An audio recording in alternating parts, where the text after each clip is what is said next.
Printing money keilmuannya banyak yang tidak paham, dan bagi yang sudah makan ilmu ekonomi sangat takut dengan yang namanya iblis inflasi. Doktrinnya diulang-ulang agar tidak ada yang berani menjalankan, kecuali Amerika dan Cina pada saat ini. Tetapi itu ada benarnya, takut dengan inflasi. Ilmu ekonomi kampus yang hanya hafalan buku catatan orang dari zaman ke belakang dulu, ditambah tidak pernah ada visi ke depan para ahli ilmu dan pembelajar tadi, maka ilmu tadi hanya diulang-ulang dan menjadi dogmatis pelajaran tersebut, bukan aplikatif. Ya wajar saja jadi takut. Sebenarnya bukan takut, memang nggak tahu apa-apa akan dunia nyata ekonomi bernegara. Padahal dalam banyak catatan dunia, pemahaman bapak modern monetary theory Michael Hudson sejak tahun 70-an yang kemudian dianut oleh Cina di tahun 1989 merupakan cerita panjang bernegara dan membangun ekonomi tersebut berbasis MMT. Referensi Michael Hudson ada banyak. Salah satunya adalah bagaimana Jerman membangun ekonomi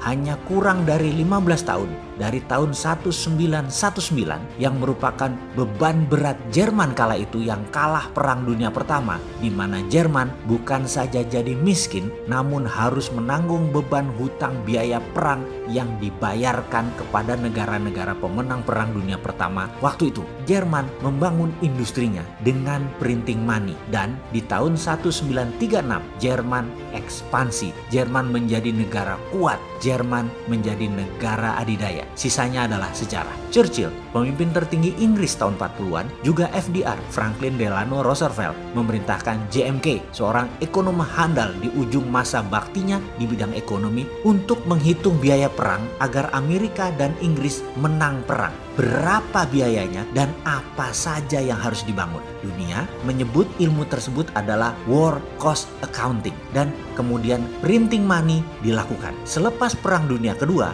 Amerika membangun dunia otomotif permesinan, juga infrastruktur untuk bisnis mobil, bus, kereta api, dan pesawat terbang dengan printing money based on project yang bernama New Deal. Kemudian sekali lagi kita semua tahu, semua menjadi sejarah. Cerita berlanjut, Michael Hudson dengan Hudson Institute-nya sebelum jayanya tersebut di tahun 70-an menginspirasi dolar tanpa jaminan emas lagi di zaman Presiden Nixon. Lalu sebagai guru ekonomi, beliau mengajar lama di Peking University, di mana saat ini semua petinggi Politbiro PKC, Partai Komunis Cina, adalah murid Michael Hudson. Sehingga ketika The New Tiananmen Papers Protocol dalam tanda petik dijalankan, renminbi menyalip dengan kencang ekonomi dunia hingga sekarang. Dengan berbagai cerita, berbagai sudut pandang, berbagai contoh, sudah mulai pahamkah maksud Bosman ini untuk memprovokasi masyarakat dengan serial video cara cerdas bernegara ini?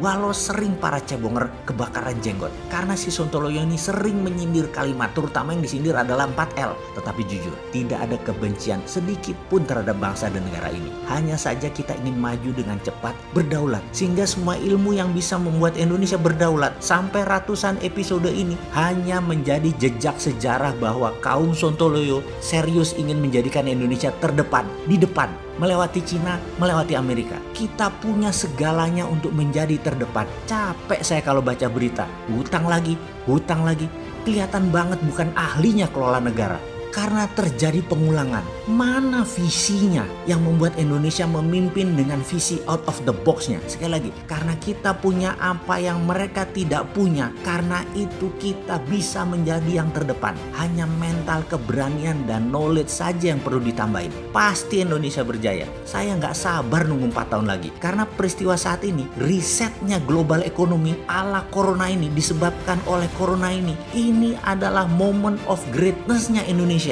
Harus ambil peluang itu sekarang. Sekaranglah kita bergerak, bukan nanti. Grand plan-nya ada kan? Bosman yang kaleng-kaleng begini sudah ada. Nggak percaya? Mau diurai? Kita mulai dari strategi printing money. Saat ini ekonomi Indonesia kanker stadium 3. Kita beri stimulus ekonomi. Jangan asal memberi stimulus. Begini ya caranya.